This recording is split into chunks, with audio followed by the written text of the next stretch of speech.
on the following legislative items. On Thursday, January 28th at 6 p.m. via video conference. Please click the URL provided on the meeting notice. For the required password, please contact public testimony at newhavenct.gov or join by audio only by again reaching out to public testimony at newhavenct.gov. Legislative Matter 2020-10022 from the Working Group on Racism as a Public Health Issue, submitting its report and recommendations. Legislative Matter 2020-0500, order of the New Haven Board of Alders concerning a workshop about local colleges and university plans to safely bring students back to New Haven following their winter break and to keep them from contracting or transmitting COVID-19 during the spring semester. If you wish to present testimony at this meeting, you must register in advance at the URL provided on the public meeting notice or by simply calling 203-946-7934 before 2 p.m. on the day of the meeting. Public comment may also be submitted via email to public testimony at newhavenct.gov before 2 p.m. on the day of the meeting.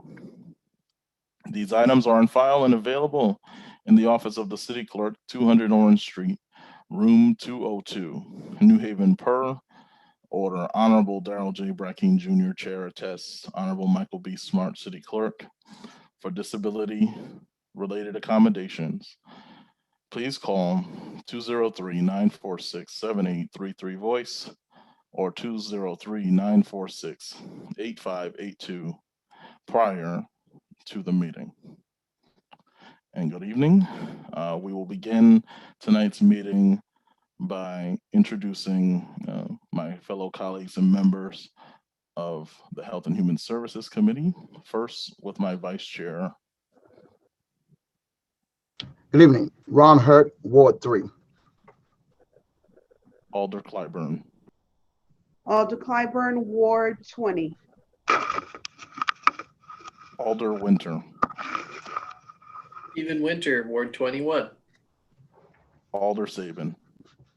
Alder Eli Sabin, Ward 1. And now I'd like to acknowledge and appreciate fellow colleagues Alder Abby Roth and Alder Kimberly Edwards for joining us for tonight's, I was going to say festivities, tonight's meeting. So, well, I'd like to just begin as a word of note to the committee. Please give me a moment.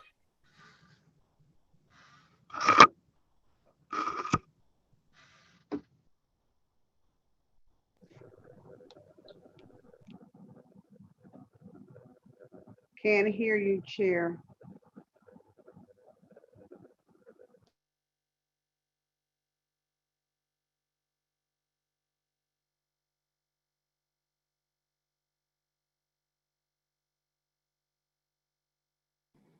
Okay, so I would like to remind members and colleagues of the committee and those that are joining us to refer back to the rules of this committee that we have adopted at the beginning.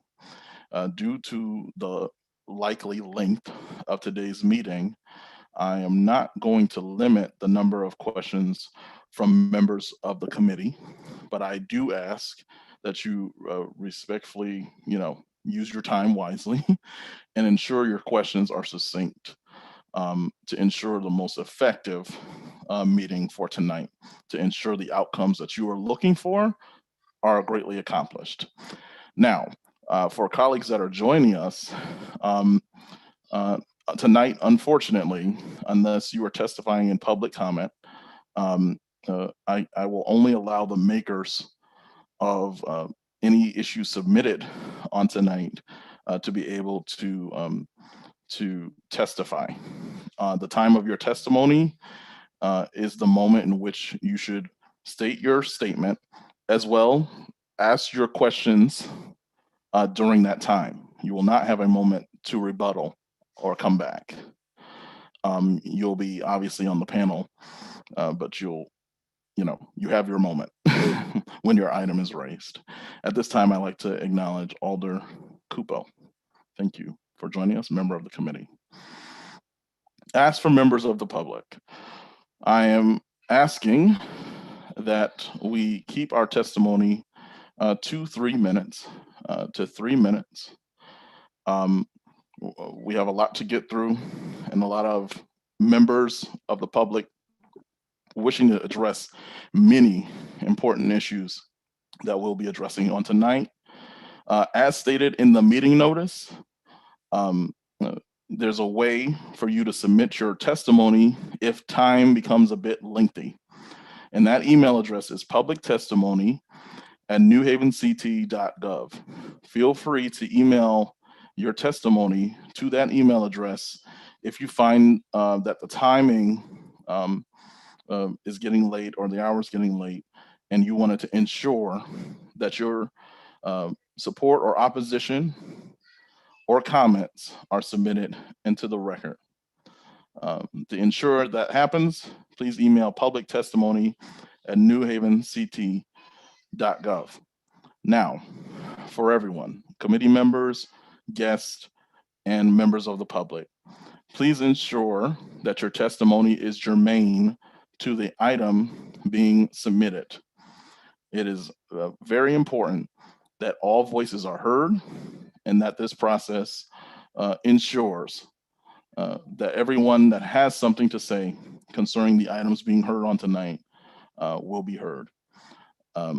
I would now like to acknowledge our colleagues, additional colleagues that have joined us: Alder Jill Marks, Alder Sal DeCola, Alder Carmen Rodriguez. Thank you all for joining us. We will now begin to hear testimony on the first item from the Working Group on Racism as a Public Health Issue. For those makers and representatives of the Working Group, please let's get them through in order to allow them to testify.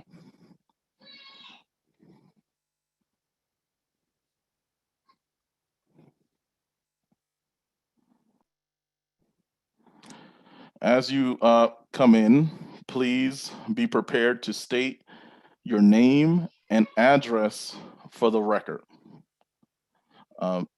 You may proceed. Thank you, Chair. Good evening. Natasha Ray, 11 West Street, East Haven, Connecticut, and Vice Chair of the Racism as a Public Health Issue Work Group. So good evening, everyone. So I want to provide the committee with a brief summary of events that occurred since we were in front of the committee last. So on December 29th, the work group put forth racism as a public health recommendations, and we asked that the recommendations be formally submitted for the records. During this meeting, there were questions regarding language that arose from members of the committee as well as representatives from the hospital. And to address the concerns of both, there were subsequent conversations with hospital representatives and committee members. We reconvened the Racism as a Public Health Issue Work Group on January 20th, and new language was proposed and agreed upon. And I believe that members of the Health and Human Service Committee have received copies of the new language. And there are also hospital representatives in attendance tonight to speak to any additional, to add any additional comments or, to add to that. And yeah, thank you.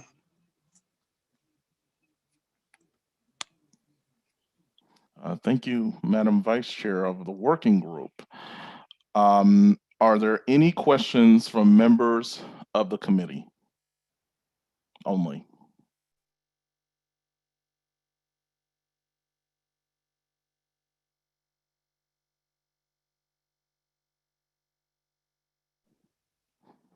Are there any questions from members of the committee? Alder Cupo, did you have a hand up? Or okay. Okay. Thank you. Thank you all. We did receive the submission. Thank you very much for all of your hard work. The work is still yet to continue. So we will hear from you all. And I would ask if any member of the working group is interested in sticking around, you'll be placed back into the audience. But if you feel as public testimony arise that you would like to address anything that might need clarity, I would ask that you just kind of do that. So everyone doesn't have to stay, but if there is a representative who's willing, or multiple, that's fine, willing to do that, I'd ask that you kind of stick around until this item is closed. Thank you so much. All right. Are there any members of the public wishing to testify on this item? Yeah, we have several that they'll bring them in as they registered. Sir, if you'll give me a second.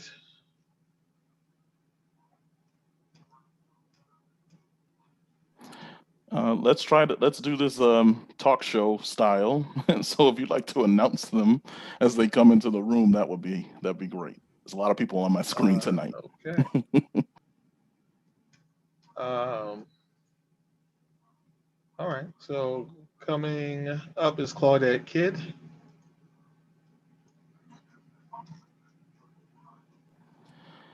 Claudette, please state your name and address for the record, and you may begin.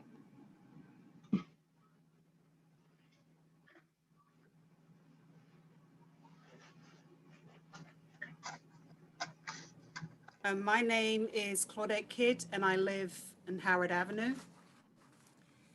And I'd like to first state that I support the recommendations of REACH, racism as a public health issue, and urge the Board of Orders to act quickly to implement as many as possible, specifically the support of the COVID-19. And on that note, I have a little history of the deep-rooted disparities in America that people of color have suffered. And that's starting with Samuel George Morton wrote Crania Americana, or a comparative view of the skull of various Aboriginal nations of North and South America, in which he claims that Black people had smaller skulls than white people and thus smaller brains. Experts contended this work and provided the foundation of scientific racism. Mid-1800, surgeon James Marion Sims became known as the father of modern gynecology for developing surgical techniques that help women through a difficult childbirth. Sims created his techniques by operating on enslaved Black women without using anesthesia. It is experimented on enslaved Black women in makeshift hospitals behind his house in Alabama. 1861 to 1865, during the Civil War, there were separate wards for wounded Black soldiers in the Union Army. They were poorly staffed. Black soldiers would die from wounds while white soldiers would recover from theirs. 1899, the book, The Philadelphia Negro, sociologist and activist W.E.B. Du Bois argued that the difference in health outcomes for Blacks and whites had more to do with living conditions than genetics. 1913, sterilization laws were centered towards people with mental illness in the beginning stages, but expanded to do a list of different medical conditions and extreme circumstances that gave doctors leeway to choosing who to sterilize. These laws drastically affected African Americans. African Americans are 4 times more likely to be sterilized than their white counterpart.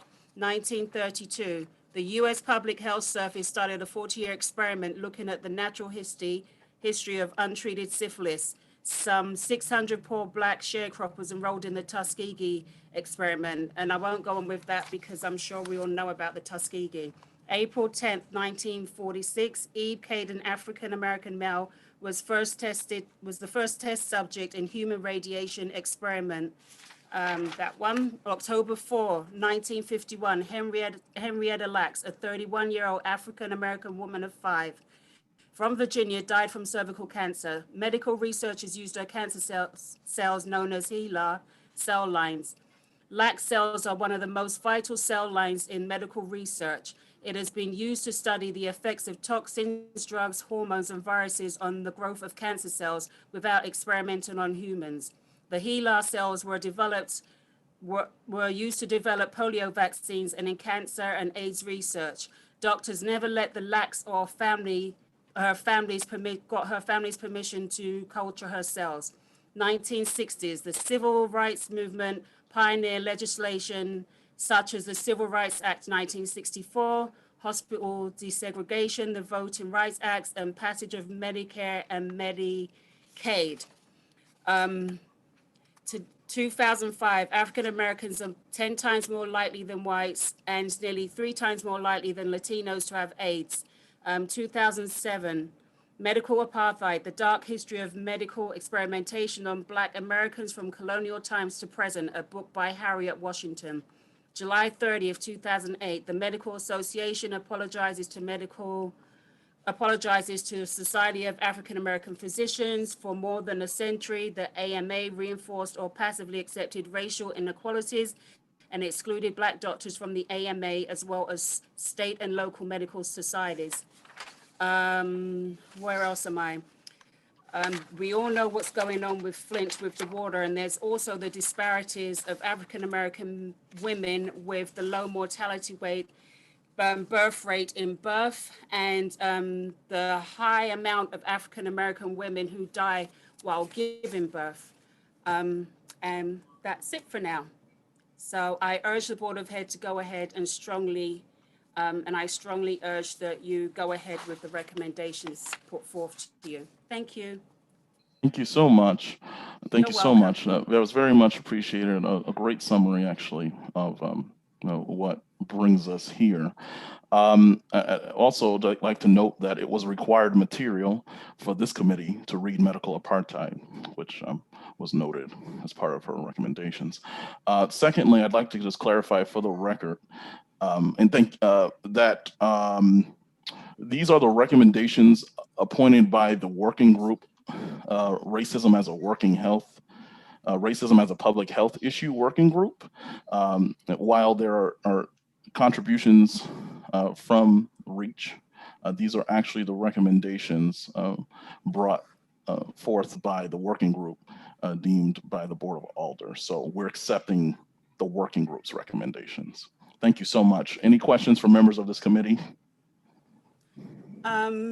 Well, we all know what's going on with COVID right now, and with the history of what's been put upon people of color from colonial times.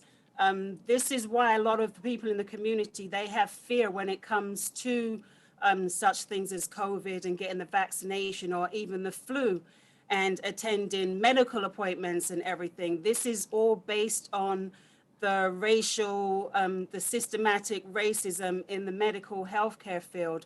And we need to make changes. We need to make it today. We need to make it now. And we need to let people know let them know the value of health, give them the care that they need, the equal care. There's a saying that Black people feel more pain than white people. Not true. We feel just as much pain. Just to be treated as equally as any other race when we go into a medical health center, and that we get the same amount of time, the same amount of treatment, et cetera, and the list goes on. Thank you so much. Thank you, Al. You're more than welcome, Daryl. Thank you. Or the Daryl, sorry. No, I'm cool. Yeah, I'm Daryl. So just for a point of order, I realize this is such a passionate issue for many of us, and I certainly don't want anyone's voices to not be heard. So I just want to state again that my vice chair will be taking time moving forward so that we can ensure that we can hear from everyone. It's going to be quite a night for this committee. So anyone that's testifying in the future, please be respectful of that time limit. And if there's any additional words that you might have, please submit it to publictestimony@newhavenct.gov so that we can ensure that your voice is on the record. So Al, if you could switch us out to the next individual to testify, that would be great. Thank you. Alex Bogle is coming next.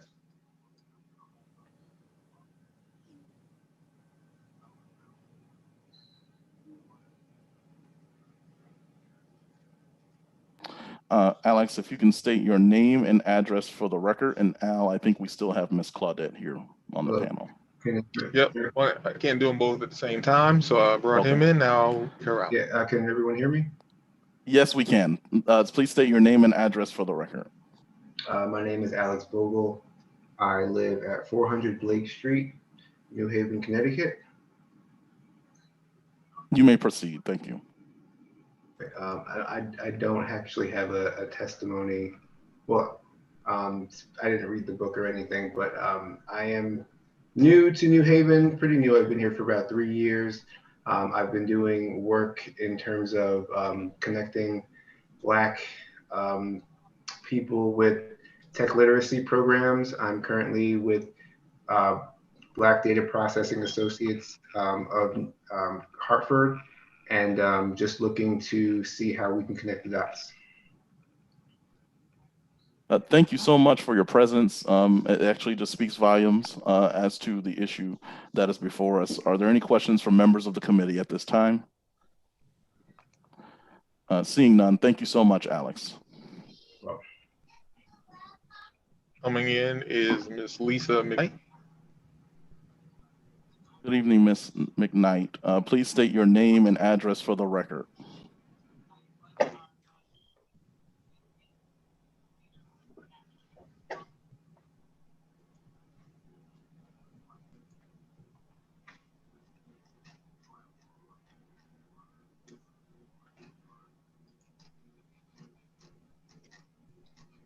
Lisa Mcknight, please state your name and address for the record.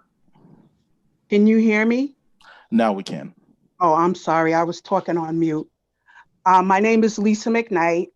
I reside at 9 Homeside Avenue, West Haven, but I was a 50-year resident of New Haven in the Hill. I am testifying in behalf of the REACH Coalition's recommendation for racism as a public health issue. I'm a member of Witnesses to Hunger in New Haven, and we advocate in behalf of food insecurities, which go hand in hand with health issues. We all know that lack of food creates stress, and stress leads to increased blood pressure, cardiac disease, and mental health issues. Systemic racism plays a role in healthcare or the lack of adequate healthcare in Black and Brown communities. Our communities are often overburdened with healthcare issues or the lack of adequate healthcare. Being on the receiving end of racism, I can equate it similar to addiction. My addiction is to survive mentally, physically, spiritually, financially, despite being judged by the color of my skin as to what I deserve in life.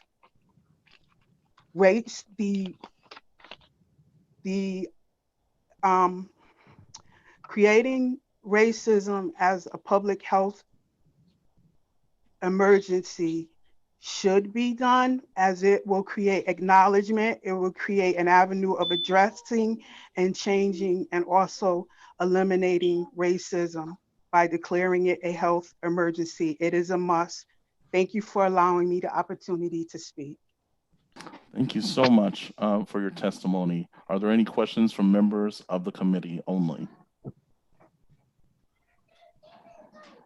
Okay, seeing none, once again for the record, the REACH recommendations are not being submitted tonight. This is the working group report, and we'll just take the assumption that you are supportive of the working group's report that we'll be voting on. Okay, thank you. Just for the record, thank you so much. Next is Annie Harper. Ms. Harper. Good evening. Please state your name and address for the record. Good evening. Annie Harper, 58 Anderson Street in New Haven. I'm here as a member of Witnesses to Hunger, which is a partner organisation in the REACH Coalition. And I'm strongly supporting the recommendations made by the Racism as a Public Health Issue Working Group. So racism impacts health in many ways, but my expertise is around economic insecurity, income and wealth, which is directly affected by racism, and how it relates to health. So that's what I will talk about. I'm a researcher in the Yale Department of Psychiatry. Most of us know that because of racism, Black and Latinx people have lower incomes than white people. In New Haven, people of color earn around only 2/3 of what white people earn. But fewer people know that the difference in wealth is much larger. Black and Latinx families in America have only between 1% and 10% of the wealth of white families. That gap has grown over the past few decades.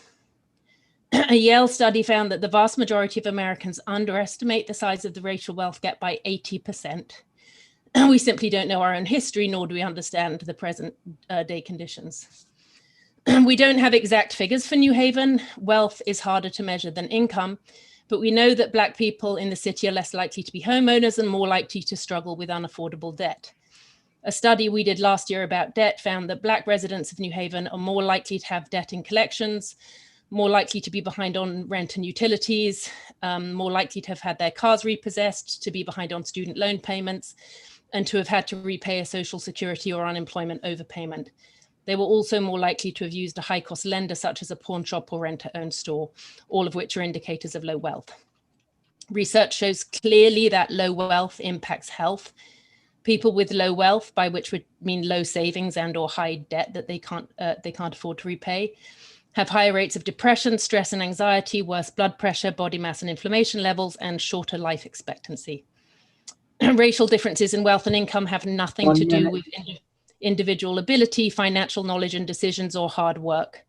They are entirely rooted in our history of racist economic policies and ongoing policies today that continue to exacerbate these inequities.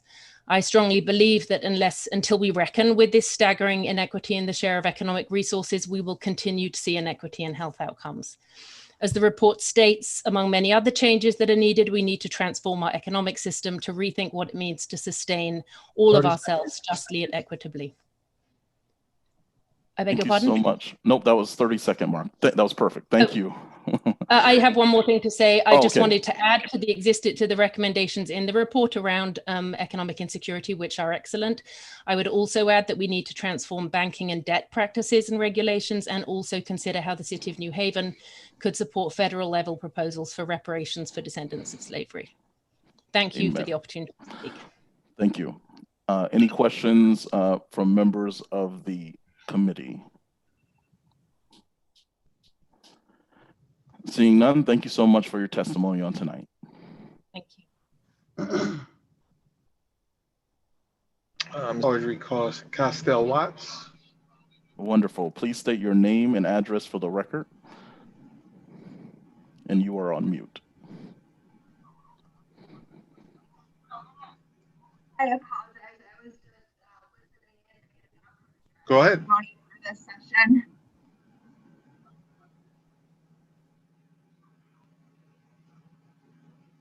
Please state your name and address for the record. Yeah. Hi, good evening. My name is Audrey Costell-Watts. I apologize. I was only attending this as a listening session. I didn't prepare a testimony to participate in that. Okay, thank you. I'm not sure that she was here to testify.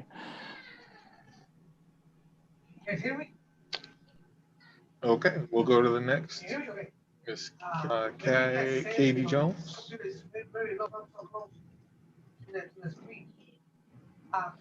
Katie Jones, please state your name and address for the record, and you are on mute. Good evening, blessings everyone. My name is Katie Jones. My address is 310A Alden Ave in New Haven, Connecticut. I just found out about this today, so I didn't fully get to take in everything, but I am in support of naming racism as a public health crisis, as a public health issue. And I do have concerns about framing law enforcement as caretakers of and in service to communities. I think there needs to be some real reckoning with the the roots of law enforcement and institutional racism. That particular thing made me wary, and also want to recommend, if folks are not already in collaboration and conversation with people who have been responding to the impacts of racism. I'm thinking of Cancel Rent CT and CT Core, Samia Collective, Love Fed New Haven, Citywide Youth Coalition, and folks like that, just to name a few that I hope folks will be collaborating with them and others who have been doing anti-racist work in helping community. Black Lives Matter New Haven as well has been doing things, getting stuff out to the community. And just to emphasize that we don't need police to do those kind of services. And so, yeah, that's about it. And I'm highly in favor of this being recognized and getting to the root and transforming all the way through. Thank you. Thank you so much. Any questions or comments from members of the committee? Seeing none, thank you so much. Next, we have Remedy Sharif. Please state your name and address for the record. My name is Remedy Sharif, and I live in Hamden, Connecticut. You may proceed. Thank you. Good evening, beautiful people. I come to you as an ambassador of love, peace, and equality. I work as the director of outreach for Ice the Beef, and I am also a leader in New Haven Rising. From my experience with Ice the Beef and from living in New Haven and Hamden, I can tell you that racism is a public health crisis. For Ice the Beef, I work with youth who are at risk of committing gun violence and or have committed gun violence. This is a public health crisis. Many of our youth are suffering with mental health challenges. Violence also puts their physical health and the physical health of others at a very high risk. In my work, I meet with youth and work with them to help them make better decisions. In these meetings, I talk to them about racism and unfair obstacles that they face. One of the first steps to leaving violence behind is recognizing these obstacles and recognizing the frustration and anger that it causes. Cities were not set up to give Black youth opportunities and hope. New Haven is a clear example. It is a city that has suffered from decades of segregated development.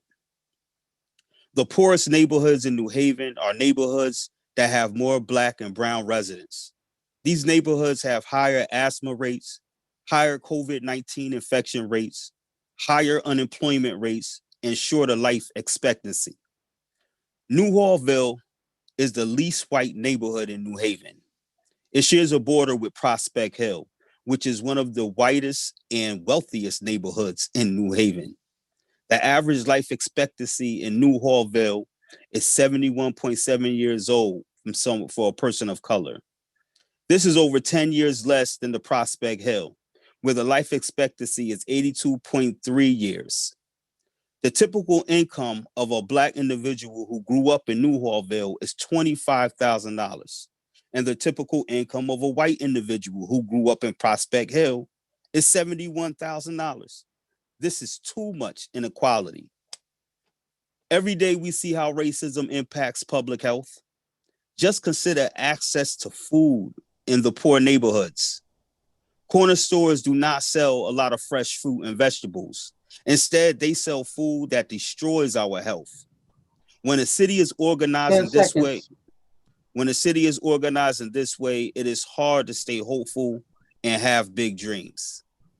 We must recognize and declare that racism, beyond the shadow of a doubt, is a public health crisis. Thank you. Thank you so much for your testimony. Any questions from members of the committee?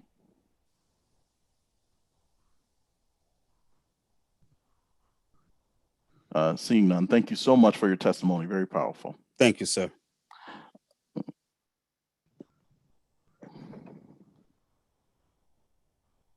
Okay.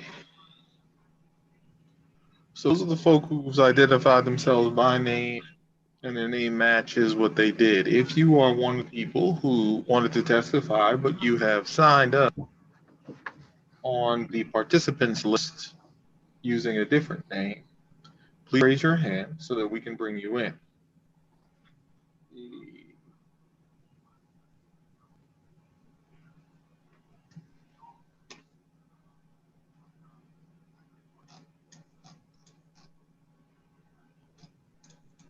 Okay, got one, you know.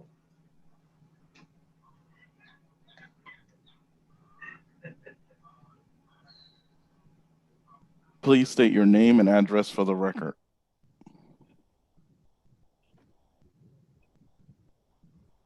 And you are on mute. Last name is Walker. Oh, okay. I'm sorry. Thank you. Good evening. My name is Dew Walker. I live in Ward 2 of New Haven at 288 Dwight Street. I'm an active member of Witnesses to Hunger New Haven. Also, I'm a founder of FACE, as well as a member in good standing of Fellowship Place. I'm encouraged to say that each of these organizations has a diverse membership. I would like to present an observation concerning a lack of a basic right. By this, I mean the ability to read. The process of mental health recovery with adults, I have participated in multiple groups. During one group, as an example, which focused on self-advocacy, we took turns reading from text, 1 or 2 paragraphs each. And from the multiple ways to separate groups into small groups, it is most unnerving to separate via reading ability. This group of 8 men and women, 5 were white of various ages, and 3 were black, also of various ages. As we went around the table taking our turns reading, it became apparent that all 5 white members could read fairly easily, whereas each of black members had difficulty with each sentence, struggling over many words. This inequality in reading ability is a recurrent experience within the mental health. I've also seen this disparity in reading levels while volunteering at New Haven Reads, where a majority of students are black or brown. Many come to New Haven Reads functioning below reading level. These students are not below average in ability, as evidenced by regaining grade level confidence. It does not seem extraordinary to imagine that adults with reading difficulties are missing opportunities for employment, healthcare, or programs for assistance. Thank you for this opportunity to provide this viewpoint with hope that it may help. Thank you so much for your testimony. Are there any questions from members of the committee? I have no questions. Nope, members of the committee, sorry. Okay, seeing none, thank you so much for your testimony.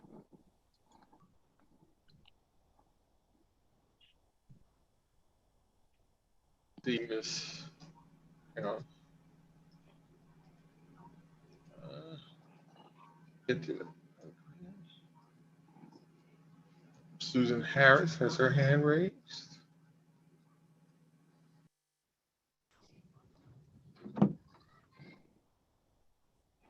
Please state your name and address for the record.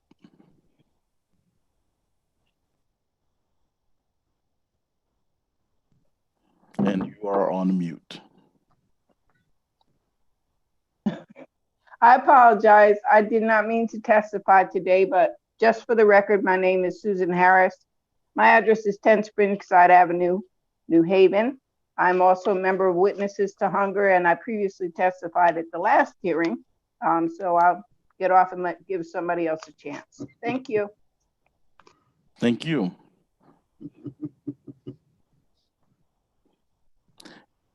Okay. If there's anyone else who wishes to testify, please raise your hand so we can bring you in.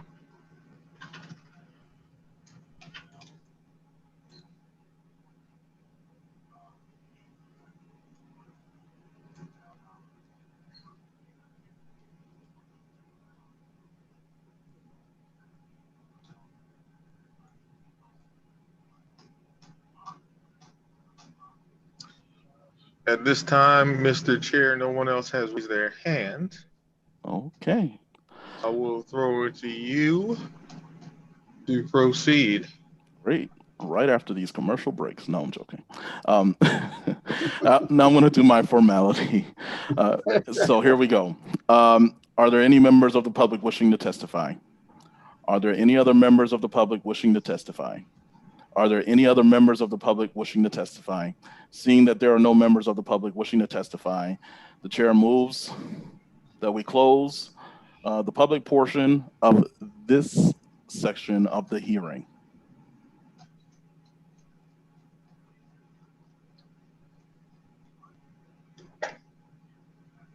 I make a motion that we close this portion of the public hearing. Hearing it moved, do I hear a second? Second. Hearing it moved in second. We've closed the public portion of the hearing for this item. Thank you to the members of the working group. Next steps on this item will be later on in our discussion is to deliberate and vote on accepting or rejecting, depending on the vote, the recommendations presented by all of your great work. Thank you so much. Next, we will now call to order the next portion of this agenda. We are running early, which is good. I would like to call the makers of the next item to the stand. Committee member has preference, Alder Sabin, and we'll be joined by, oh, there she is, okay. Alder Roth. Please, well, you don't need to state your name and address for the record. You just may proceed. Thank you, Mr. Chair. I'll start off and then my colleague from Ward 1 can chime in.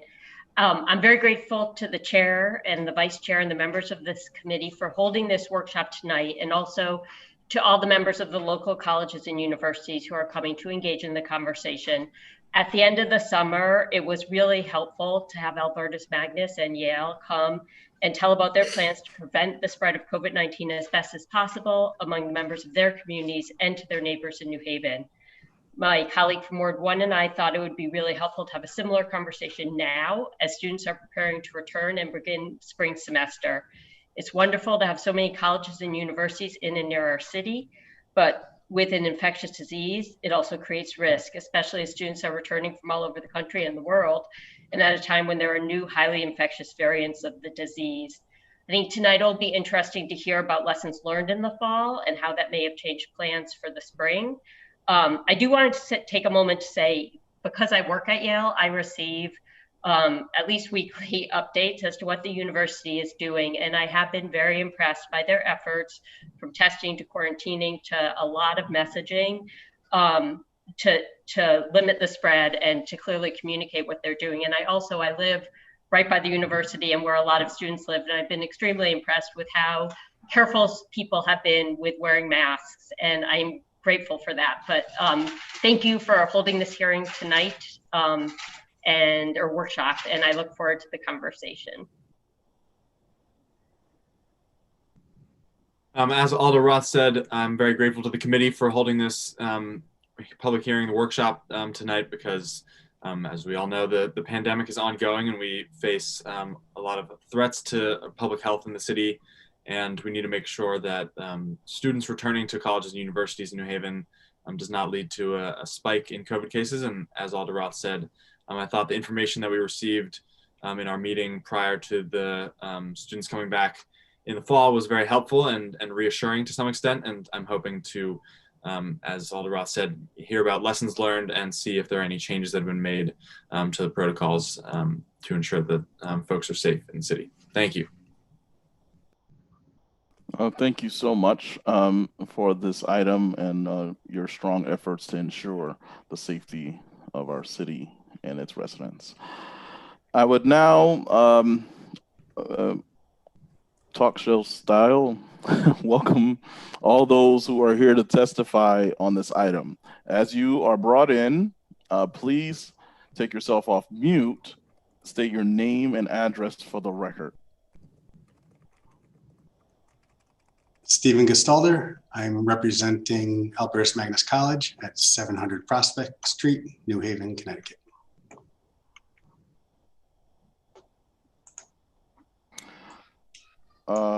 actually, Al, are they going to do this individually or collectively? What do you suggest? I don't. Hey, Mickey, who's here from any of the other? I know we got an email from Quinnipiac that said they couldn't make it.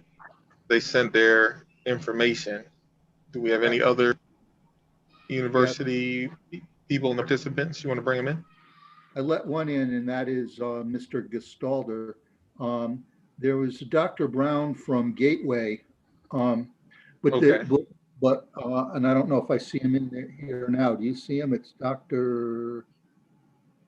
And also, we thought the racism is a public health issue was going to run longer, and told the universities that they didn't necessarily need to log in until 7.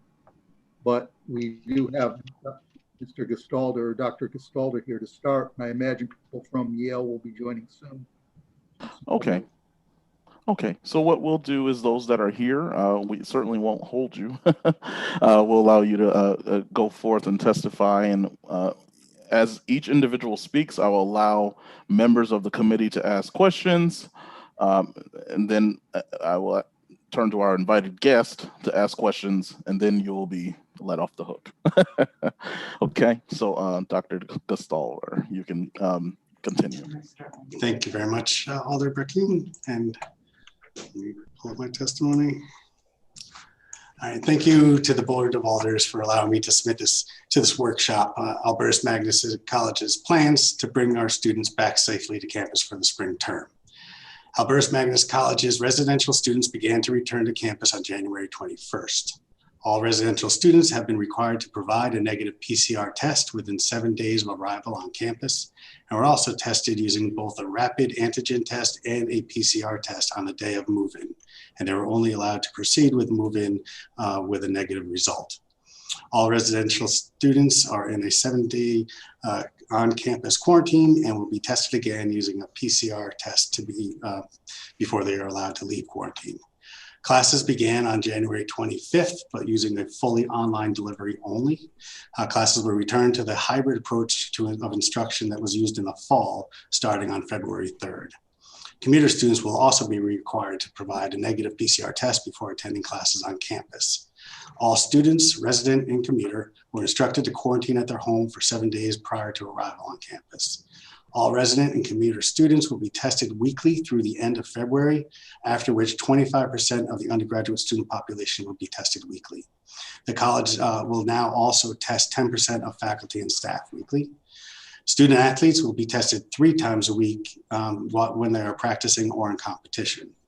The college has created a student compact, a pledge for every student to uphold to help keep the greater community safe. The compact is an extension of our code of conduct. All students are required to sign the compact before returning to campus. All students must also sign an agreement of expectations related to COVID-19, and if they're not aligning with these expectations, their behavior can be handled through our conduct process. Students must wear a mask anytime they're outside of their room.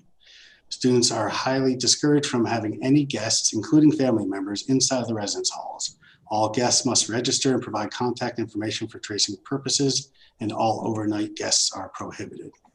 All college facilities are closed to the external community currently.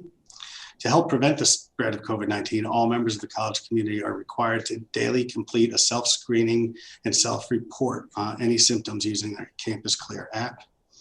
The spring semester will continue with no breaks except for Good Friday through the end of the term on May 10th, 2021.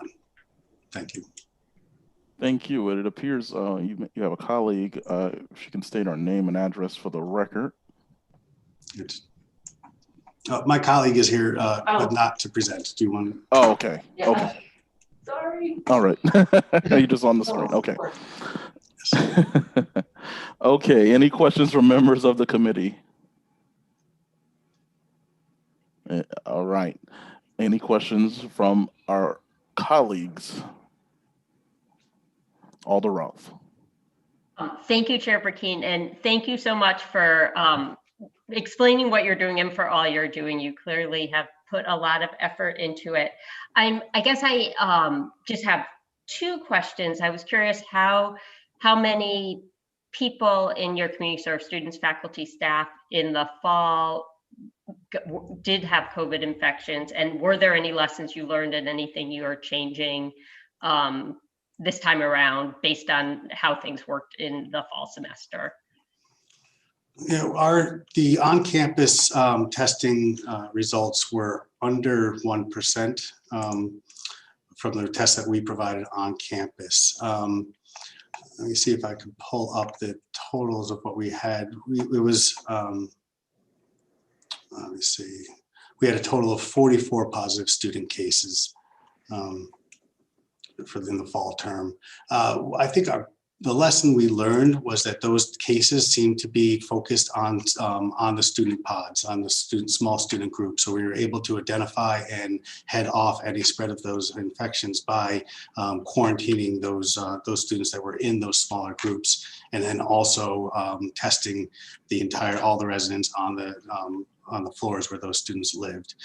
We were pleased to find that in doing that, we didn't find any additional infections beyond those small groups.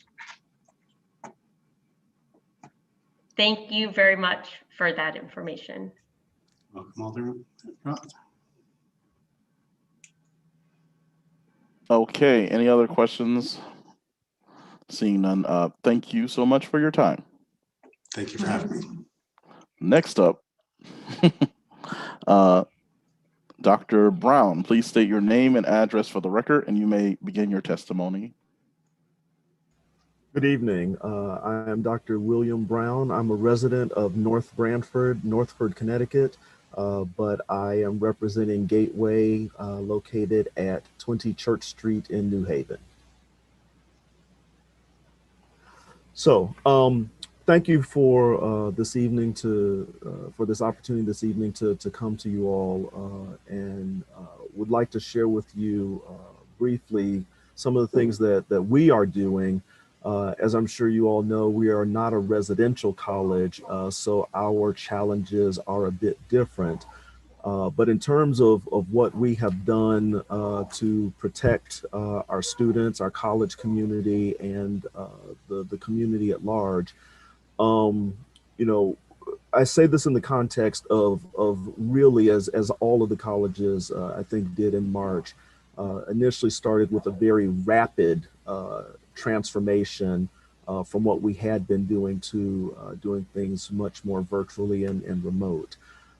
So in that context, you know, one of the things that we have done both fall and in spring is to depopulate the campus. So we have rules and protocols that govern how many people can be in an office. We are doing a great deal of our work online and virtual and remote, and that's not only teaching but services as well. So everything from advising, academic advising, to financial aid counseling and those kinds of things. We do have some in-person, face-to-face meetings with students when they are really necessary. Not everybody has the technology or the wherewithal to do things remotely. But when that happens, it is by appointment only, and you know, we take all the necessary precautions, wearing masks, physical barriers, and so on, to make sure that people stay safe. 90% of our courses are being offered in some version of remote or online or virtual. The only courses that are held online, and we're talking about 80 to 90 in number, are those courses you would expect. So some of our clinical programs, culinary, our studio art courses, those require special equipment or facilities or have some experiential component. But those are only about 10% of our sections. We've canceled our events that would be held on campus and restricted access to the campus to visitors. You have to be a student or a member of the public that actually has business with the college. In accordance with CDC and State Department of Public Health and New Haven Health Department protocols and guidelines, we engage in daily cleaning and appropriate disinfection of the campus facilities. Wearing masks and social distancing are actual work rules of the Connecticut State Colleges and University system, and therefore for Gateway as well. So that is required of anyone who is on campus. If you forget your mask, we have some available at the security desk for that. In addition, anyone who does come to campus must either sign in or we have our ID badges that we swipe and scan, so that we will know who's on campus and generally where and for how long. We are working closely with the New Haven Health Department. I saw that Director Bond was on the earlier call, but I do want to acknowledge the New Haven Health Department, and in particular Brian Weeks, the epidemiologist there, who has been our direct point of contact. Although the campus is not really a location where transmission occurs, we often hear about the cases and report them as we're required. And Brian has been instrumental not only in helping us to respond, but providing us with information. And we provide information to him so that contact tracing can occur as expeditiously as possible. Our full plan is available on our website, so anyone can go and see it in all its detail. These plans are approved not only by the CSCU system, but also by the State Department of Public Health. In terms of going forward, the college community is aware that we may need to shift back to fully online at any point in time. So we make sure that we're prepared to do so. Our college, and I'm proud to say this, is addressing students' needs associated with the pandemic, particularly with regarding providing laptops, working with our foundation and really the foundation's leadership. We have provided over 640 laptops to students who needed that technology to engage and complete their studies. We are partnered with several organizations to address food insecurity. We have a very successful program, the Family Economic Security Program, that works with students around other wraparound needs that they may have. So as a community college, I do believe that we must be engaged at a community level and in a broad-based kind of way. And I'm proud to say we're not doing everything that we want to do, but I'm very proud of the college's efforts and roles in terms of really working with the community around this whole pandemic. Thank you so much for your testimony. Are there any questions from members of the committee? Seeing none, I'll open it up to colleagues that may have questions. Alder Roth. Thank you, Mr. Chair. And actually, I just really have a comment to Dr. Brown.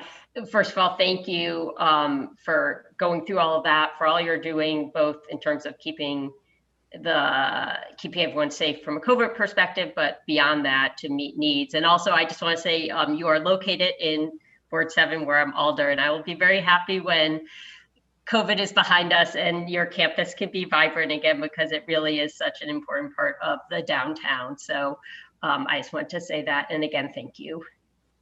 You are very welcome. And I started in July. And so I still feel in some ways that I haven't gotten to meet, very many people directly. So I'm looking forward to that as well. Any other questions? Seeing none, thank you so much, Dr. Brown, for your testimony, and welcome. This is the first time you've been here at this committee. Welcome to the New Haven community. Thank you very much. Thank you. Okay. Oh, okay. Next up, Yale University.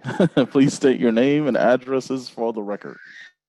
Hi, good evening, everyone. I'm Lauren Zucker from Yale University, Associate Vice President for New Haven Affairs, 433 Temple Street. Karen King. I live on Fountain Street in New Haven with the Office of New Haven State Affairs. I do have some slides that I can or don't need to share, but if it's helpful, I'm happy to do that if you can enable my screen share. But if not, share. Okay, great. Give me 1 second.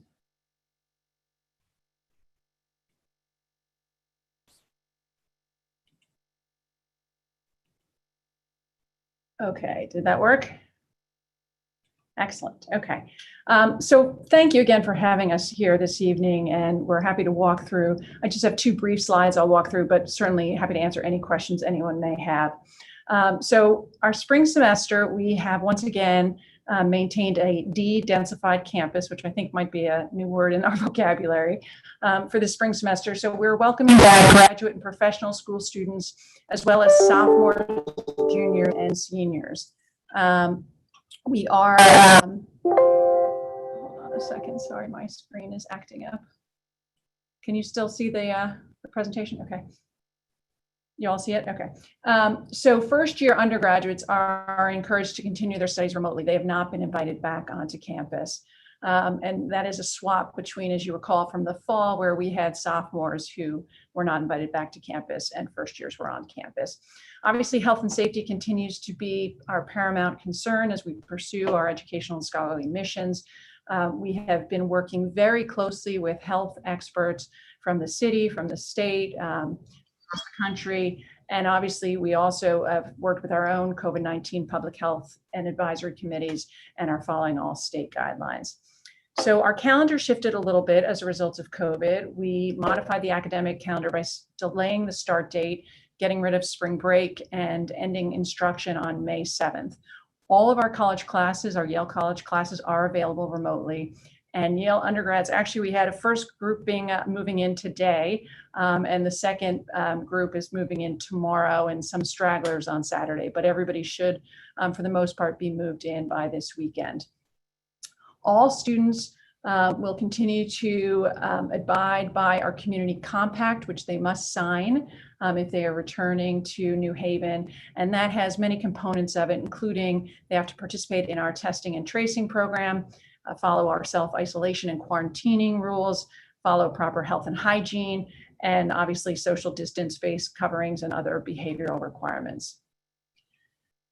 So in terms of our testing policy, it's very robust. We have all enrolled undergraduates, whether they are living on campus or off campus, are required to have a test before arriving on campus. And then they get tested again upon arrival and then twice weekly thereafter. International students test upon arrival and twice weekly. All on-campus undergraduate students are required to quarantine in their residences until they receive a negative arrival test. And then after they get a negative arrival test, then students living on campus will continue to quarantine through February 15th in their residential college. And we've actually added a new component this spring, which is they will also then need to stay on campus through March 1st. And that's in an abundance of caution, just to make sure that we are really through all testing. All undergraduate students living off campus and arriving from any out-of-state location must quarantine for 10 days or obtain a test on their first full day in Connecticut and a second test no sooner than 4 days later, and quarantine in their residence until negative results are received for both tests. Graduate and professional students who are living in university high-density dormitory-style housing will be tested upon arrival to campus and twice weekly. And graduate and professional students of other school dormitories will have a weekly testing requirement. Graduate and professional students living off campus who are currently in Connecticut must have a test within 1 week of the start of classes and must quarantine until receiving a negative result. And graduate and professional students traveling back to Connecticut will be required to undergo testing upon arrival and must quarantine upon receiving a second negative test no sooner than 4 days after the first test.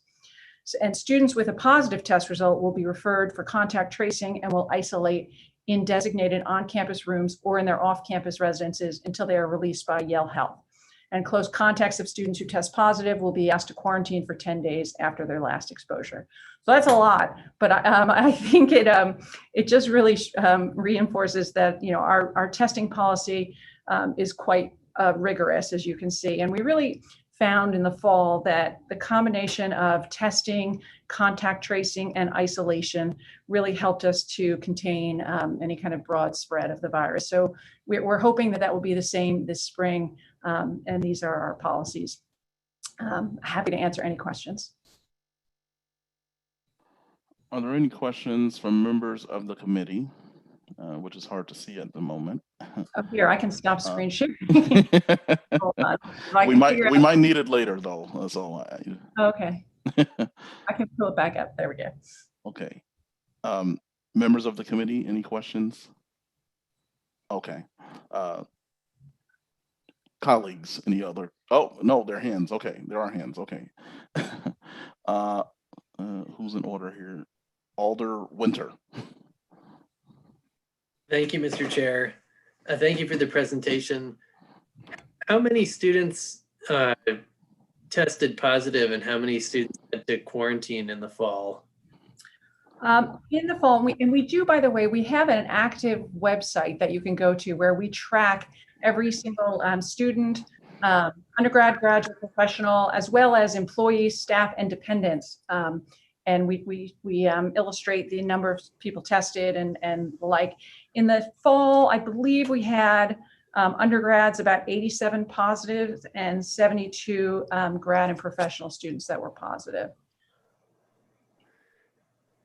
And are you also tracking how many members of the Yale community have had to quarantine after those test results? We are tracking that. I believe it's over 1,000 close contacts quarantined in the fall, but I'd want to check that number. But I think it was about over 1,000. And how many tests have been done to date? Testing, I think between August and November, there were over 150,000 tests that were done. Wow. Yeah. And what is the typical turnaround time for the tests? Typical turnaround is 24 to 48 hours, but no guarantees. You know, it's but that's typical turnaround.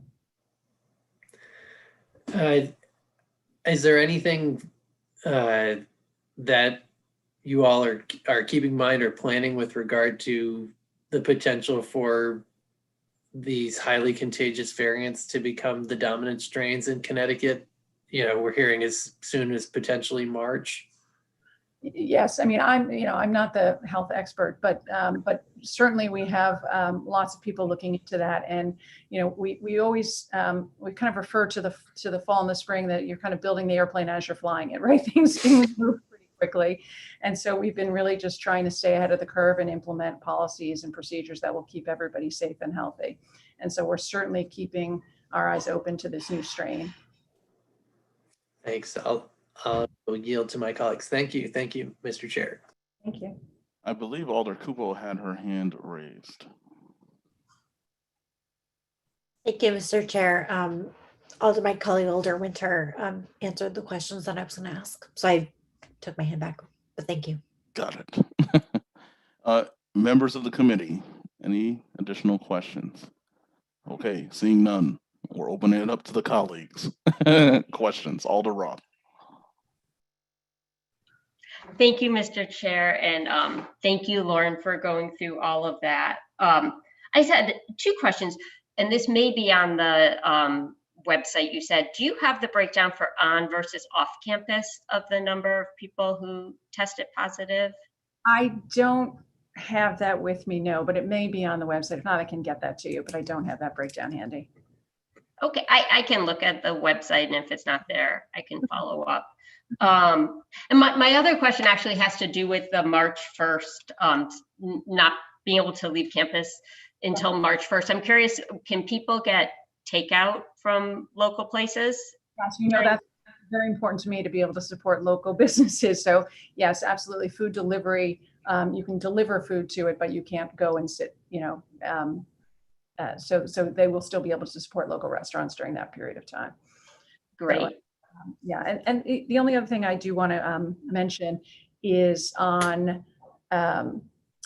Thursday, what is it, Karen, February 4th, we are hosting at our community breakfast at 8 a.m. Dr. Saad Omar, who is going to talk about the vaccine and just do an educational piece about that to just help raise awareness of the vaccine in our community. And that's, unfortunately, we no longer serve breakfast since it's virtual, but that's open to anyone and everyone in the New Haven community. And if you're interested in attending, Karen King, just email karen.king@yale.edu and she can send you, put you on our mailing list so you'll be aware of these breakfasts that we host on a monthly basis. And then the other thing, just touching a little bit on our Yale Community for New Haven Fund, we are, of course, very focused on the broader community. And since March of 2020, through our Yale Community for New Haven Fund, we've allocated $2.7 million to various local nonprofits who are helping New Haven residents get access to food, to PPE, and that's also on our website at onhsa.yale.edu. But again, we're really committed to helping the community get through this.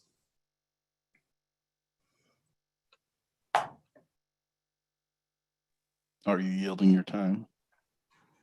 Yeah, I think those were my questions that I asked. Thank you. Okay. Are there any other questions?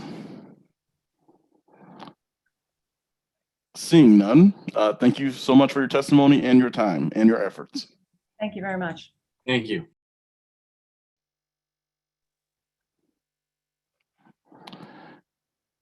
I'm not sure who that was. It appears University of New Haven, I'm guessing. I can't see the whole title there. Welcome, state your name and address for the record. Hi, my name is Summer McGee. I'm from the University of New Haven, which is located 300 Boston Post Road in West Haven, actually, Connecticut. Thank you. You may state your testimony. Well, thank you so much to the committee for inviting the University of New Haven to share our return to campus plans. As you all know, even though we are across the border in the city of West Haven, our students frequently interact with the New Haven community. And so we wanted to share with you our COVID-related plans for the semester. All of higher education institutions are governed by the same guidance from the Connecticut Department of Public Health. But as you'll hear, we all interpret those a little bit differently in terms of our approach. So I will share, I don't know if I can share my screen, but I will share with all of you our return to campus plans. And then I can also share, I know you asked about how did we do last semester. Now I can share. I'll actually start with how things went last semester. Actually, at the University of New Haven, we did remarkably well in terms of our positivity rate on campus. We had a 1.4% overall testing positivity rate on campus. We were testing about 25% of our student population last semester and had 170 positive students throughout the semester, doing almost 12,000 tests with our testing partners. I know you had asked about the number of students that were isolated and quarantined. We had just over 2,000. Of those 2,000, about 1,800 of them were, of course, quarantine students, and then we had our 170 or so positive cases that were quarantined. We get a lot of email at our COVID task force about COVID-related questions, and our students are required, both they were in the fall as well as this spring, to daily do symptom reporting and to check in with the university. And so we use an app called Co-Verified, where we ask students every single day to report their symptoms to us. If they have any, then they are immediately isolated, and our campus health services tests them and determines whether they need to quarantine or isolate. That app also gives us the real-time status of our students, whether or not they're in compliance with our testing protocols, which are very important for this semester as we have really ramped up our testing requirements. So we have just finished repopulating our residential students for spring 2021. We brought back a little over 2,300 students to our campus, and those students were required to complete 3 COVID tests before they were cleared to begin interacting with any individuals off campus and to end their campus quarantine. So they had to test with us 5 days prior to their arrival on campus. Then they had to do an arrival test, and then they were tested again 5 days later during our campus quarantine period. All of those tests had to be negative before they were cleared to end what we call our study in place period. So we have completed that process now. As a result of that process, we've had about approximately 20 positive cases. 7 of those were identified on arrival. And 13 more have been identified since while we were in this quarantine period. Next Monday, we will bring back our commuter students. They will be allowed to return to campus, and we will begin on-ground instruction starting on February 3rd. Every single one of our students coming to campus this semester, undergraduate and graduate residential, will test with us every single week. So we have quadrupled the amount of testing that we are doing from the fall semester to the spring semester, really putting a lot of emphasis on education and making sure that students are aware of the importance of wearing face coverings. And really what we've counseled this semester is that we really want to keep them on campus as much as possible. And for our commuter students, for them to stay in our greater New Haven community, to not travel home on weekends, to not go out of state, to stay close with us because they do have to test every single week, and to really limit their interactions and to really curtail things like indoor dining. We are encouraging delivery, getting that Uber Eats delivery. All of those things are incredibly important, but to try not to minimize indoor dining because of the risks with masks off. So I think that's something that we're really emphasizing now, and the importance of creating a bubble and staying with your bubble, particularly for this spring semester, to really minimize the risk of spread. So those are really the highlights of our plan. I think one other thing I will note is in terms of our interaction with the New Haven community, we regularly, pre-COVID, had shuttles that ran to downtown New Haven on Thursdays through Saturdays. We stopped those last fall, and we will not resume any of those kinds of activities. I know it's important to the New Haven economy to have college students frequenting businesses, but it's certainly not something that we want students going out to bars and clubs and all of those kinds of things. Those are the real contributors that we've seen at other colleges where there have been outbreaks. So we've curtailed all of those kinds of activities for the spring semester as well. So I'm happy to answer any questions. Thank you for the time. Thank you so much. And also thank you, University of New Haven, for your contributions very early on in this pandemic. It is not something that we take lightly. Thank you so much for stepping up even in our time of need. Any questions from members of the committee? Yes, Chair, I have one, and I was at another meeting and I came back, but I wanted to ask this question too for our Yale University as well as the University of New Haven. How many students are in a room? How many students are in a room together, or they're by themselves? Yeah, we de-densified, as my Yale colleague said, our campus quite a bit. We eliminated all of our tripled housing, except for in one residence hall where they were very spacious. So nearly all of our students are in a maximum of doubles. My understanding is, I believe that Yale University has singles for their students, if I remember from what my colleagues have shared with me, but our students are doubled. Thank you. Thank you, Chair. Sure. Any other questions from members of the committee? Seeing none, colleagues, questions? Alder Roth. Thank you, Mr. Chair, and thank you so much. That was really helpful. You're walking through everything. I just have a few questions. I actually don't know how many on-campus versus off-campus students you all have. I'm just curious. It's about 50-50. We normally have about 2,600 undergraduate students. We have a little less this semester because some students have elected to go remote. So we have about 2,300 residential students and a little over 2,200 commuter students. Thank you. And I think you said you're having on-the-ground instruction. So I wasn't sure if all classes are going to be in person. Some are, or how that will work. So due to the physical distancing requirements, we have many fewer fully on ground classes than we normally would. And so about a third of our classes are online, fully online.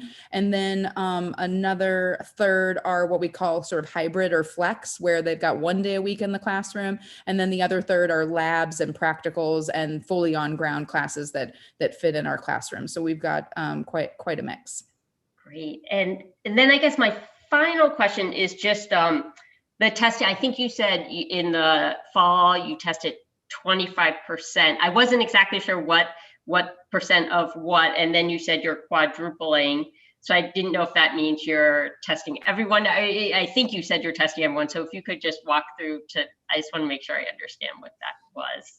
Yeah, so last semester we tested approximately 25% of our student population each week. And so and that was what we were doing on a weekly basis. And so the new Connecticut higher education guidance is that all higher education institutions, at least through the end of February, are to test all undergraduate students and all graduate residential students. We are not required to test those commuter graduate students because typically they aren't on campus quite as much. A lot of them come to campus just one night a week or something like that. And that's typically what we see in our graduate commuter population. So that group, we won't be testing weekly, but everyone else. And then we're also testing about 500 faculty and staff, high contact staff and faculty every week as well. Great, thank you. That was super helpful. Thanks. Any other questions? Seeing none, thank you so much for your testimony, and have a wonderful night. Thank you. Are there any members of the public wishing to testify on this item? Please raise your hand using the raise hand feature if you haven't signed up already.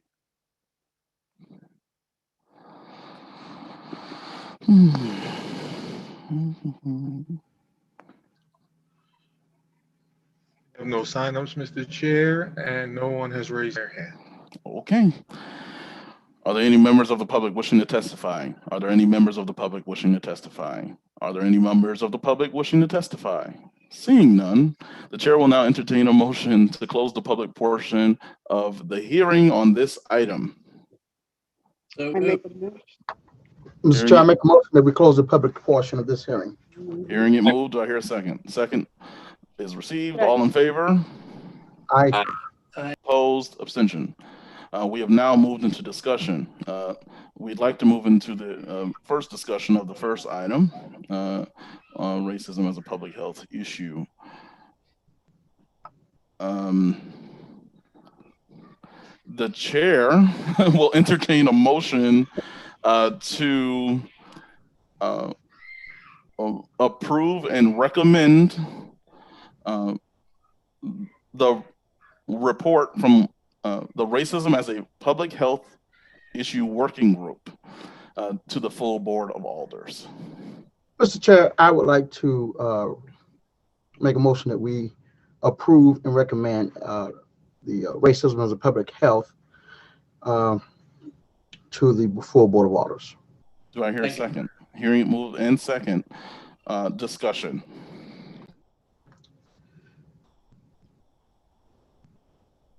Yep, making, yep. What about the amendment concerning the hospital? Does that need a motion now? Well, we're accepting the revised recommendation. Should we have said that?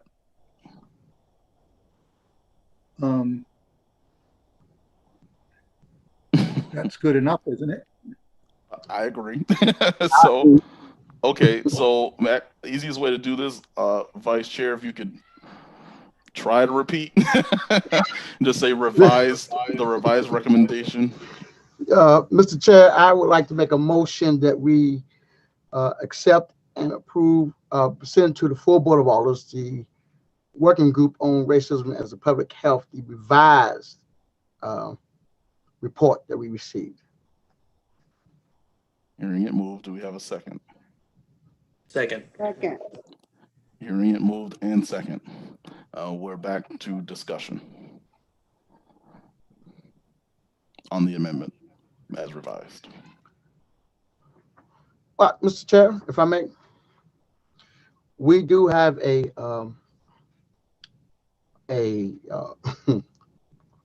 problem, a major problem with racism in our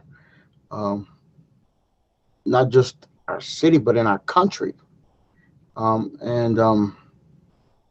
These issues need to be brought to light, and we need to really work on some systemic changes within our structure. Thank you.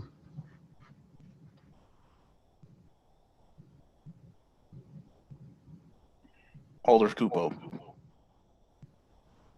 Thank you, Mr. Chair.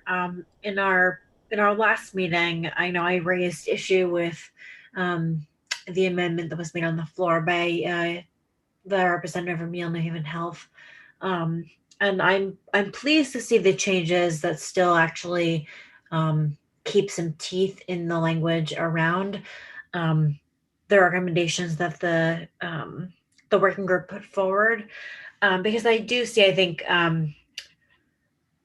The first speaker actually who spoke in the Claudette Kidd, I take her sort of action statement to heart about the particular recommendations put forward about COVID-19, particularly around testing.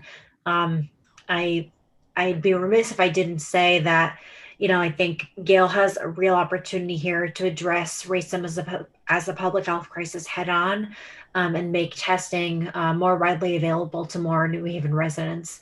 I think that in and of itself, although not a recommendation in this report, but certainly would make a world of a difference, given the new strains of this virus that are likely coming our way. So with that said, I am in support of the amended language, and I'm glad that it still holds accountability and responsibility on the part of Yale in the Hill neighborhood. So thank you. Thank you. Any other members of the committee?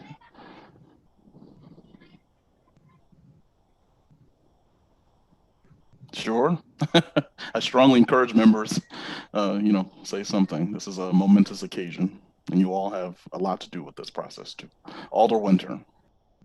Thank you, Mr. Chair. This is a momentous occasion. I think the words of some of the testimonials tonight, a reckoning, a crisis, and the language in the report really does make clear how racism systematically pervades so much of our life on so many dimensions, as the vice chair said, in this country and in particular in our city. And I just want to thank the task force for really showing us a way forward in terms of how racism intersects with so many systems that the city plays a role in, and in providing so many specific recommendations for reforms. So there will be much work to do, but I want to thank the task force and the Board of Alders for initiating the task force, and that we all remain encouraged as we move forward for the tremendous amount of work there is to start to correct some of these systemic disparities. Thank you, Mr. Chair. Thank you. Alder Sabin. Thank you, Mr. Chair. I wanted to echo what my colleagues have said and thank you specifically, Mr. Chair, and the members of the Racism as a Public Health Issue Working Group who put in a tremendous amount of work to put these recommendations together. And I think it's really a robust set of action items for us as a city to tackle. And I'm looking forward to being a part of this work, because I think there's a lot that we need to do to make sure that we address the challenges facing folks in our city. Thank you. Alder Clyburn. Yes, thank you, Chair, for tonight. I thank you for I think the task force this is something very, very, very vital that we need to stay on until we get a lift here with this racism in every area in our city, not just abroad. We know it's everywhere, but you know, we need to tackle what's going on in our city. And I thank that God that we have started too, because there's racism on every level. And here in our own city, even disparity in the services, it's everywhere. And this, I'm glad that we're now going to work on this. And hopefully we will get a relief of a change. So I want to say thank you to the task force. Thank you to you. Thank you also to our president of the board. This is something as well that we want to continue to bear until we get some relief. So thank you so much. I'm going to go out of order and allow any colleagues that are on the line to offer a comment on this item. You are obviously not a part of the vote, for the record, but a lot of you all had a piece in hand throughout this process. So any colleagues interested in speaking at this time? Alder Roth. Thank you, Mr. Chair. And yeah, I mean, thank you for giving me the chance to speak and for initiating this process. And thank you to everyone who worked on it. Our country, our city, there is so much, the systems of that have been created because of racism in so pervasively in so many areas, totally impact the health of Black and Brown communities. And there's a lot of work to be done, but by starting to look at what those issues are and actually sort of systematically start working to address them, we have to start and we have to make a lot of progress because we can't continue to operate the way we're operating. So thank you. And I see we have some other colleagues. I don't want to put anyone on the spot if they're not prepared to. So I will offer the floor to any of them if they're interested. If not, I'm going to give my statement on a final statement, and then we'll move on. I first of all just want to thank my colleague, Alder Carmen Rodriguez, who was a part of the working group as well, representing this board. And boy, did she represent this board very well. Oh, you are here. I didn't know. I was hoping you'd give us a few words, actually. So I'm going to stop. Well, I want to thank you, Mr. Chair, for giving me the opportunity to work with you. It was a very robust conversation, one that is needed. And I also want to thank Alder Cupo. We did meet and we discussed what the needs of our city as a whole. Because when we talk about New Haven, it is every single ward in this city, and there's 30 of us. And again, I'm so proud to be part of this working group with amazing people on that working group who know the city very well. And our vice chair, Natasha Ray, has so many connections here, rooted here, and helping the New Haven community. So I'm so grateful for her as well to be the vice chair of this committee. And I look forward. This is just the beginning, and 2021 has come in still with many challenges, but I know that this group and with your assistance in the Human and Health Committee, we're gonna make a difference. It's a lot of things, a lot of moving parts, but I'm so happy to be part of this, Chair Brakim. And so I look forward to seeing you in that committee. And so we have a great chair on there pushing hard to make the decisions that are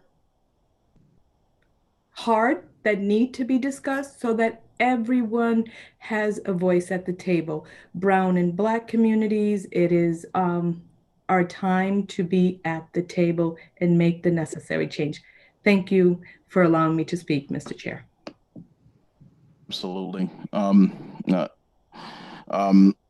I must admit, slightly overwhelmed because we are the first city, might I say, probably in the country, to not just declare racism as a public health issue, but to actually fast forward comprehensive, teeth-involved recommendations to move forward to this full board of alders.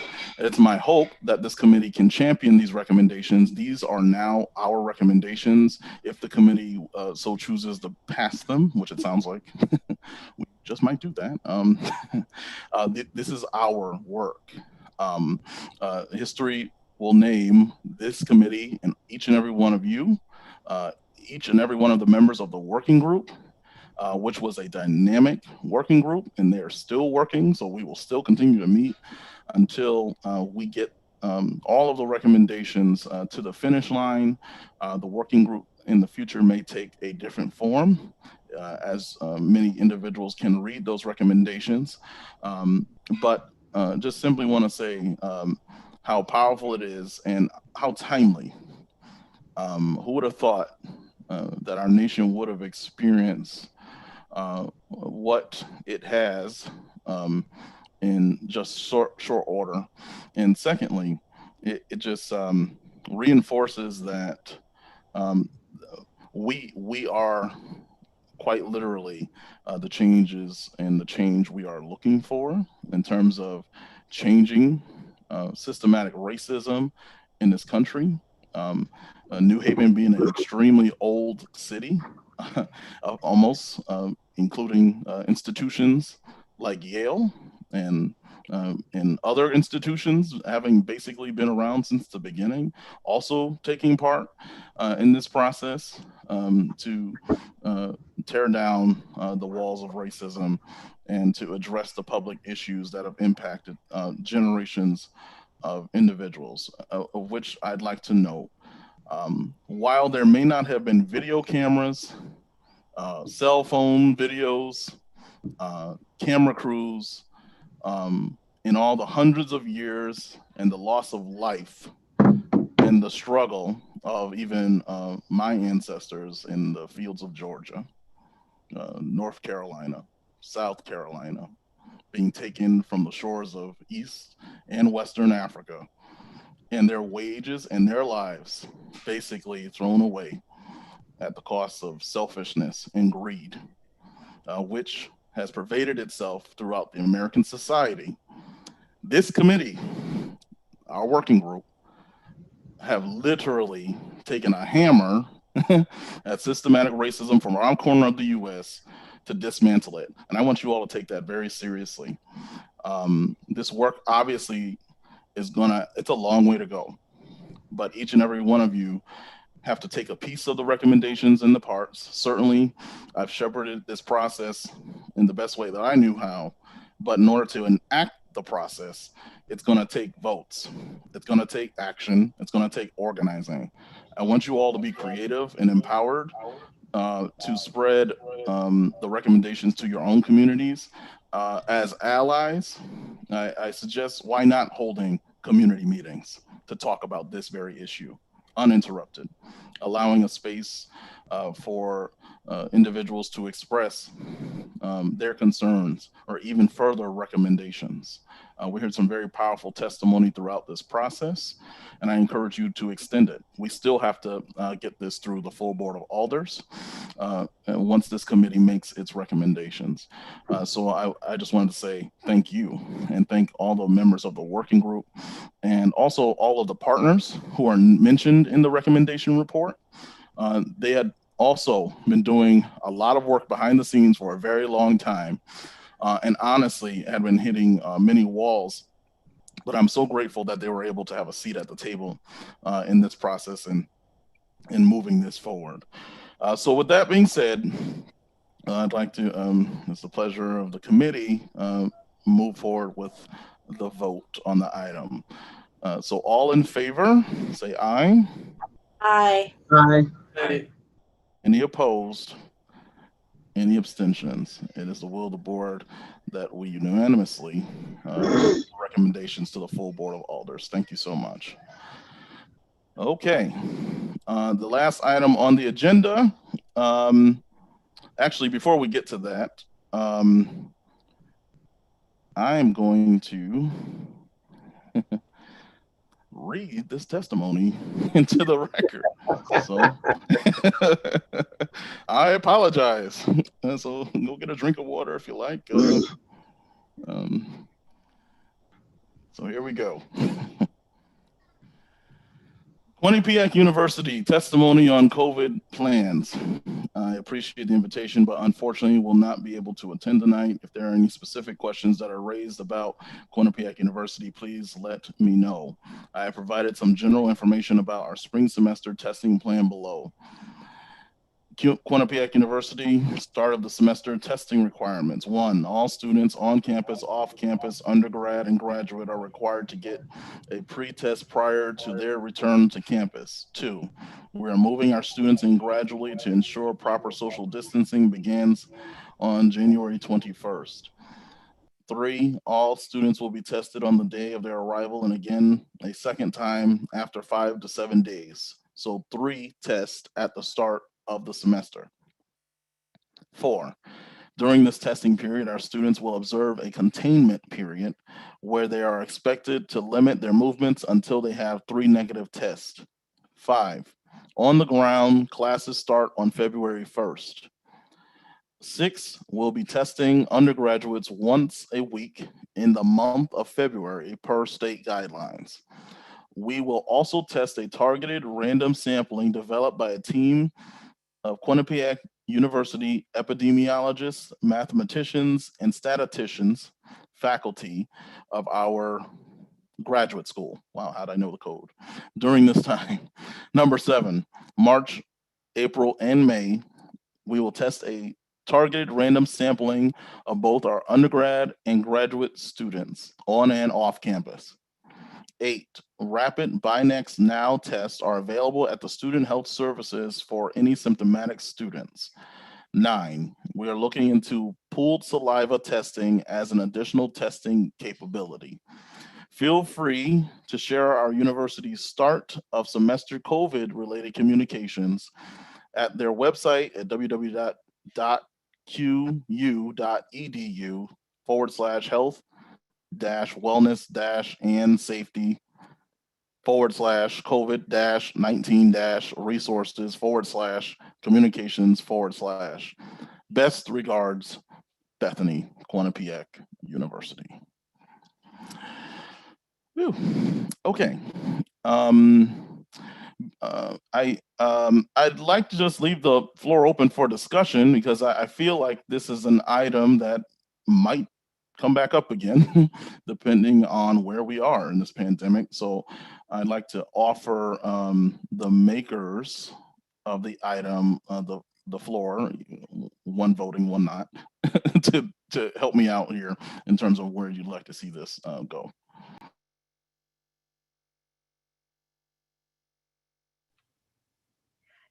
Thank you, Mr. Chair. I mean, it was very helpful to hear from all the schools. I appreciated that so many schools came this time, more than came in the summer.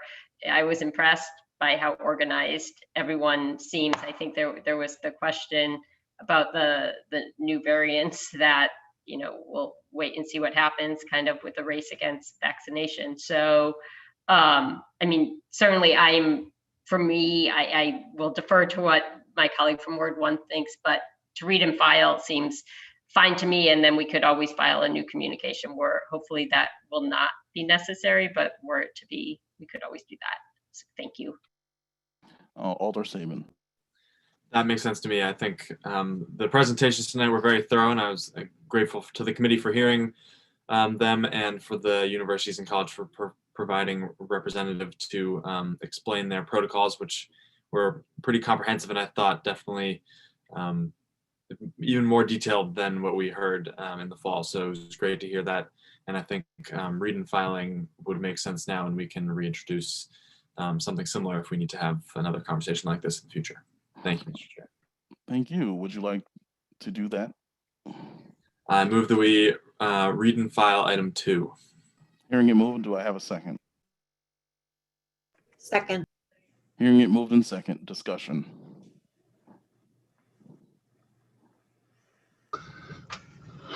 Hearing and seeing no. Yep. Mr. Chair,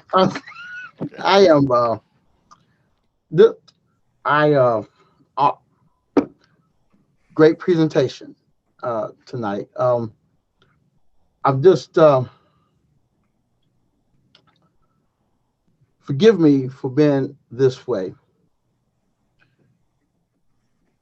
Yale gets on, and a fine learning institution. But at the end of her statement, she goes to tell us that Yale has given $2.5 million to nonprofits in the city or area. To I'm just going to put it out there just like this. Why not do your fair share in the city and give the city the money so the city can do what they need to do to help not just the nonprofits, but the residents that really can use it. This is where I have issues. No other university did that. Quinnipiac didn't do it. New Haven University didn't do it. Albertus Magnus didn't do it. Gateway didn't say anything on that level. But Yale comes up with that. And this, what's the, help me out here. Just do your part, Yale. You have a $30 billion corporation. Do your part in this city instead of just making a comment of 2.5 million or however million. Do your part. We got over $157 million in tax breaks. Do your part. That's all I have to say. Thank you, Mr. Chair. Noted. Any other discussion?